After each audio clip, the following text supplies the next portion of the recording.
Inland Northwest basketball teams have set a record for the number of teams playing in the NCAA Tournament. The previous record was 3, which happened 3 times. We'll let you know when everyone is playing. Plus, after a slightly cooler day today, I'm tracking yet another warm-up for this week, and if this could really mean the end of the winter season. then the Spokane Black Lives Matter mural came to life tonight thanks to a projection artist. We'll show you why this mural is so important to the community. Good evening, everyone, and thanks for being here tonight. I'm Regina on Mark is Off. Starting off tonight with a bit of developing news here. There was a shooting incident in West Central Spokane this evening. Spokane police say 2 neighbors were arguing. One of the neighbors had an aggressive dog and it threatened the other neighbor. The man had a gun and shot the dog in self-defense, according to police. The dog did survive. No one was hurt. No arrests have been made. New tonight, anti-government activist Ammon Bundy made the jail roster once again today for failing to show up for a court hearing. Bundy and his group gathered outside the Ada County Courthouse this morning for his trial, but refused to wear a mask to enter the building. His court hearing today was for trespassing and obstruction charges. He did receive those while protesting during last summer's legislative session. Bundy previously told the judge he felt his rights would be violated if anyone wore a mask during his trial. Bundy and the other men were arrested outside of the courthouse this morning and still remains in custody as of this afternoon.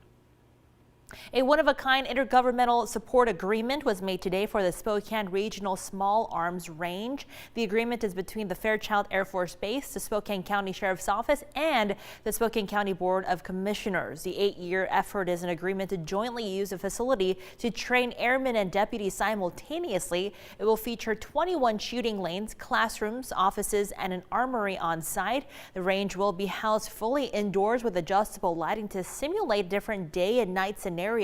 The range will be located on county property near Craig Road and Medical Lake Highway. The Spokane Black Lives Matter mural came to life tonight thanks to projection artist Sarah Turner. The evolving piece of art is to attract attention to Create Health, a Black Lens magazine wellness initiative designed to promote coronavirus resources. The Black Lens has worked on a couple of projects to build awareness to those resources to Spokane's Black community. There will also be several other digital projection projects around downtown all the way through March. They'll be in places like the Wells Fargo Building, Parkade, and Red Path Motor Inn. Well, Inland Northwest basketball teams have set a record for the number of teams playing in the NCAA Tournament. The previous record was 3, which happened 3 times. So the question is, when is everyone playing? Number 1 seed Gonzaga men will square off against the winner of Appalachian State and Norfolk State this Saturday at 6:20 on TBS. The Eastern Washington men were awarded a number 14 seed. They will take on Kansas at 10:15 in the morning on Saturday on TBS as well. WSU women are headed back to the tournament for the first time in 30 years. They will be given number 9 seed and will play number 8 seed South Florida on Sunday. That will air on ESPN2 with tip-off at 6:30. The Gonzaga women were named number 5 seed and will play number 12 Belmont next Monday at 1. That will also air on ESPN2. And coming up later in the broadcast, sports director Brenna Green talks about how historic the past couple of days have been for our local college basketball squads. New Mexico Representative Deb Haaland was confirmed by the Senate as President Biden's Interior Secretary. She is the country's first Native American cabinet official. And new at 11 now, Britt Moore with our sister station in Seattle takes a look at what Haaland's confirmation could mean for tribal communities in our state. Making history as the nation's first Native American cabinet member, New Mexico representative and member of the Laguna Pueblo tribe, Deb Haaland, will now oversee the U.S. Department of the Interior. I've been in touch with her. I've texted her today and congratulated her on her confirmation. Sally Jewell, U.S. Interior Secretary under President Obama, who lives in the Seattle area, says Haaland stepping into the new role is huge, especially for tribal communities in Washington state. Individual tribes want different things, and so there's absolutely not one size fits all. But the one thing that does fit all is respect. Respect and listening and helping support self-determination and self-governance for tribes. And Deb Haaland will get this, and I had to learn it. Democratic Washington State Senator Maria Cantwell called Haaland's confirmation, quote, a historic day for Indian country and for all Americans. And the chairman of the Suquamish tribe says Haaland's balanced bipartisan approach is just what we need on the tough issues we face today. From your perspective, what are some of the challenges that Deb Haaland faces as she takes over this position? Well, she's taking over this position at a time of dramatic change in our nation's energy portfolio.